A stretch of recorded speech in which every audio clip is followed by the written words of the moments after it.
ja sam Emma, a u današnjem videu razgovaramo o propratnim efektima koje lek može da izazove na engleskom jeziku. Video će teći tako što ću ja izgovoriti rečenicu na srpskom, zatim njen prevod na engleski i ostaviti vam par sekundi kako biste istu rečenicu na engleskom mogli da ponovite za mnom. Prva rečenica bi bila: ovaj lek može izazvati vrtoglavicu i mučninu. This medicine may cause dizziness and nausea.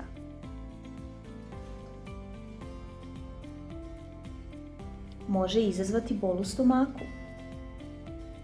It can cause stomach pain.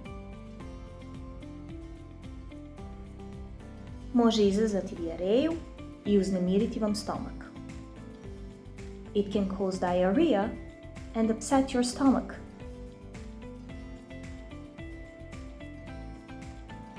Možete se osjećati pomalo pospano.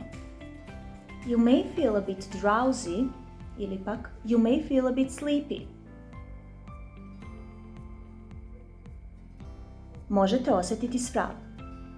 You may feel itchy. Možete osjetiti gorušicu. You may feel heartburn. Možete osjetiti gubitak apetita. You may feel loss of appetite. Ako osjetite bol u grudima, odmah se javite vašem lekaru. If you feel chest pain, immediately report it to your doctor. Nadam se da su vam ove rečenice bile od pomoći.